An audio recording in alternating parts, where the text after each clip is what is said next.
Now, let me give you a training program. You're going to train every 72 hours. You find that impossible or you're so addicted to the gym, then don't train any more frequently than every 48 hours. Every third day. You would start on a Monday. Take Tuesday and Wednesday off, train Thursday. Take Friday and Saturday off, train Sunday. The next week you would not work out on Monday, by the way. You would take Monday and Tuesday off, train Wednesday, every 72 hours. Now, on Monday you're going to work your chest first. For your chest, you start out with a set of flat bench dumbbell flies or Pec Deck. You have an option there. Followed immediately by a set of close grip inclines, preferably on some kind of a guided mechanism like a Smith machine. When I say close, I mean slightly closer than shoulder width. What should be wide are not your hands, but your elbows.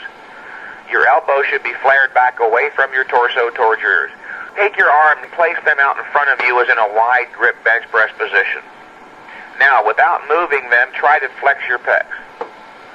Now, move your arms towards a close grip position, and without moving them, try to flex your pecs. Where do you get a better contraction? Closer. Also, with a guided mechanism, none of your effort or focus is diverted into coordinating and balancing the weight. All of your effort goes into moving the resistance and achieving a high-intensity contraction. In a more technical, deeper scientific sense, high-intensity training is really about high-intensity muscular contractions, i.e., the harder, the more intensely that a muscle is made to contract, the greater the growth stimulation.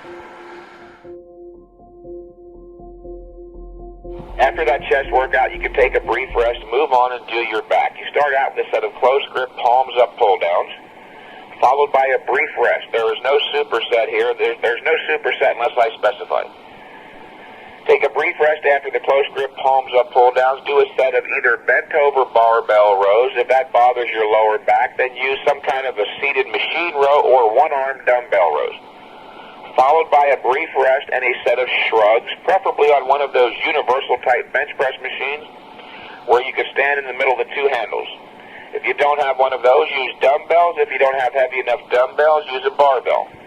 That's your first day's workout. Only 5 sets total. Is that enough, you might be wondering? Well, you won't know until the next time you do that workout. How do we evaluate progress?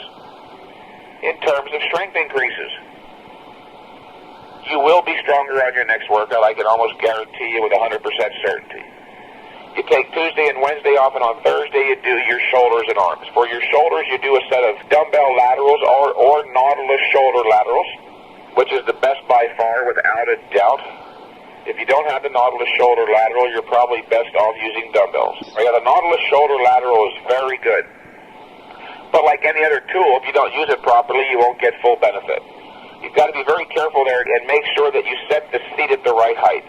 You set your seat on that Nautilus shoulder lateral machine so that when you look over either your left or right shoulder, you see that the center of your shoulder is in line with the center of the Nautilus cam, which will be designated by a red dot or a raised portion on the plastic. And keep your elbows as far back as you can. Write that down a lot. Keep the elbows pulled back, way back. After you do your laterals, you take a brief rest to move on to do your rear delts. For your rear delts, I would suggest if you have one available, you use the Pec Deck in reverse. Work your rear delts on the Pec Deck sitting in there backwards. Now, if you're going to use that Pec Deck, make sure you put your arms in there properly. The triceps should be on the pads, not the top of the arms, the forearms. That'll work your lateral deltoid again. In other words, you want your arms kind of bent downwards. So your arms are parallel to the ground with your elbows and triceps against the pads. That'll work the rear delt. After that, you take a brief rest, move on and do a set of straight bar. Never do easy curl bar. A set of straight bar barbell curls. Take another brief rest. After the biceps, you move on and do a set of tricep press downs followed by dips. 2%. Okay, that's your second day's workout. Then you take Friday and Saturday off, and on Sunday you do your legs.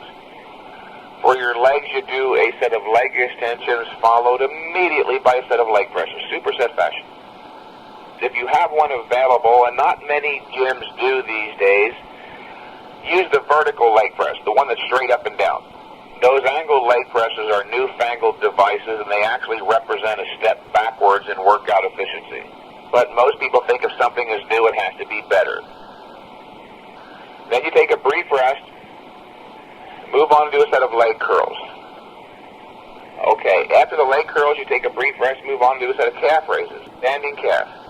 Now, I'm going to suggest for the next month or two you don't do any abdominal work for the following reason.